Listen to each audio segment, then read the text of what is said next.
Just a couple of observations, and that's all it is for me because enough things have been said. Some of the statements that Senator Macon made, the treasurer is here. I'm not going to try to refute what was said because I wasn't in that private meeting, but the treasurer is here, and the substantial difference with what the treasurer said was spoken in that private meeting and what Senator from Aiken said are fairly substantially different. I'll let you talk to them. That's sort of a minor point. Yesterday, Reynolds Williams was here, who's the vice chairman of the commission, and he was answering questions out there. And very interestingly, the treasurer was sitting sort of across from him, and we had a wonderful and interesting and informative exchange. Some of these issues, though, are unrefuted. We have, listen, half of our investment portfolio, as the question from the senator from Lexington said, are invested in alternatives. Now, this is much more risky areas, and we had a lengthy discussion about that. That is without question. We say, well, is that typical? Is that normal? No, it's 5 times the state average across the states, 5 times what they do. Something's out of kilter.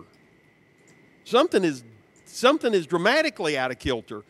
The group's own, the Investment Commission's own requested report analyzed all these factors that Senator from Lexington, Senator Knotts, talked about. There were 7 areas, according to the Investment Commission's own report, of high risk. I won't go through them again, but some of these are very, very sensitive. That creates a whole arena of ambiguity when it comes to what is going on with our employees' investment pool. 4 areas they came out with of medium risk, and guess what? How many things did they find that were okay? 0. Now this is from a group, listen, of experts that we put on the commission, and we get this. How is that possible if they're experts? But taking the treasurer off and putting another expert on somehow will improve the situation. But let me say this about our experts on the commission. Good for them, at least, because they are the ones that got this report done. Now we're trying to, in a sense, put the milk back in the bottle to figure out what's going on with some of these investments. And some of these investments we may not have problems with. Here's the difficulty. There is no criteria that has been analyzed that basically gives the stamp of approval. The stamp of approval will come from the New England. It's the NEPC is the typical name for it. That's our group that analyzes our investments. Ready for this one? Does the NEPC look at the alternative investments? It looks at all the other investments, stamps some due diligence, and says, hey, okay. Does it do the same thing with the alternative investments? No. Now, that's the danger we've got. Half of our investments aren't being analyzed by the NEPC. Yet who put that system in place? Experts. Who figured this out in a sense sufficient to tell us, look, we've got a problem here of oversight of where the money is going by way of investments. And frankly, it was the treasurer who first blew the whistle on it. And I don't find anything wrong with that. He's the elected official statewide. He has official custody. He's the custodian of these monies. He has the fiduciary responsibility for these monies.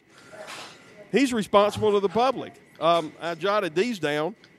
5 times the state average on the alternative investments. Half of the investments are in alternative, unlike the rest of the states, which has 10%.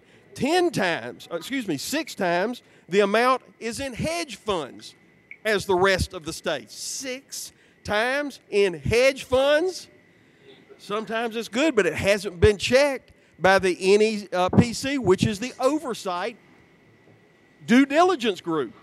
We are at risk, and we do not know the full facts of where the money is and if it's being invested properly because it's not being monitored sufficiently. Now, let's go to the fees for one moment, and I'm finished. $350 million in fees, gentlemen of the Senate. $350 million. Is that a norm? Well, let me tell you the average. The average is 0.25%.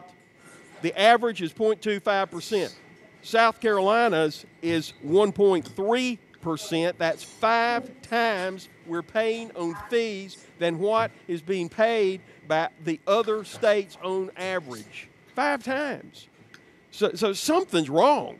Something's out of kilter somewhere. I'm going to leave it with that. I know it's hard to absorb numbers, but as I sort of went over those numbers over and over again, I just frankly couldn't believe it. And these are our experts that have put this in place. These are our experts that have put this in place. Thank you. Senator Newberry, what purpose you rise? Senator, yield for questions. Yes, sir. Senator, and I've heard the arguments on the expertise and the qualifications and all, and I certainly agree with all that. I mean, we want people serving on there that have the qualifications.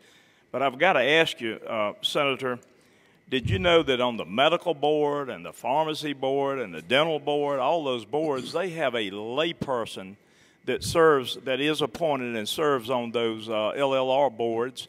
Those people, let's take the medical board. Do you think that layperson knows how to do an appendectomy or do surgery on a patient? Those people are on there to kind of be a watchdog from the community side of the house or the patient side, or in this case, our constituent side, to make sure that those people who are in the know don't pull some kind of funny business on passing laws, or in this case, managing the money or investing the money that's going to hurt the people that they're trying to manage. All right, I want to speak to that. Do you see that man right there?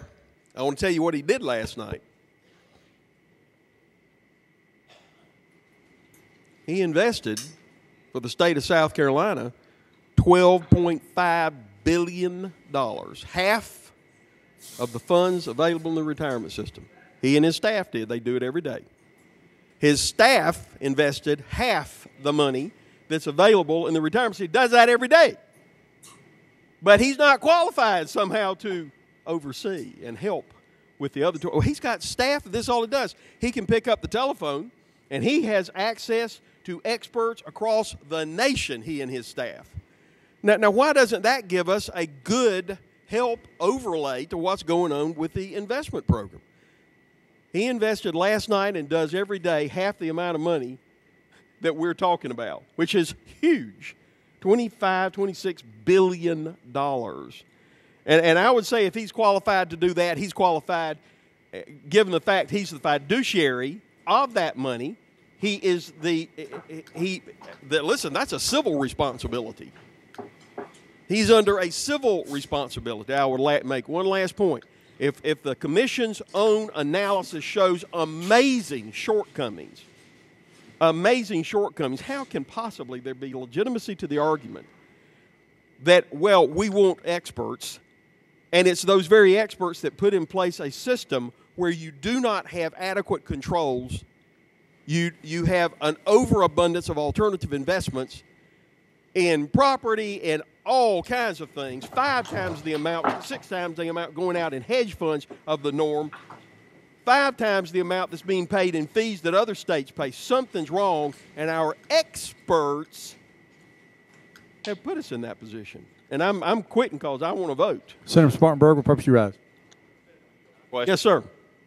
Senator, I've been listening to what you had to say, and are you familiar, Senator, with the former president of BB&T?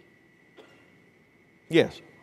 I had the privilege of watching Mr. Allison explain the bailouts. And when he was explaining the bailouts, were you aware he was talking about the fact that as a nation, even we've got... He was opposed to them. He was opposed to the bailouts. He was opposed to the bailouts. Yes, Senator.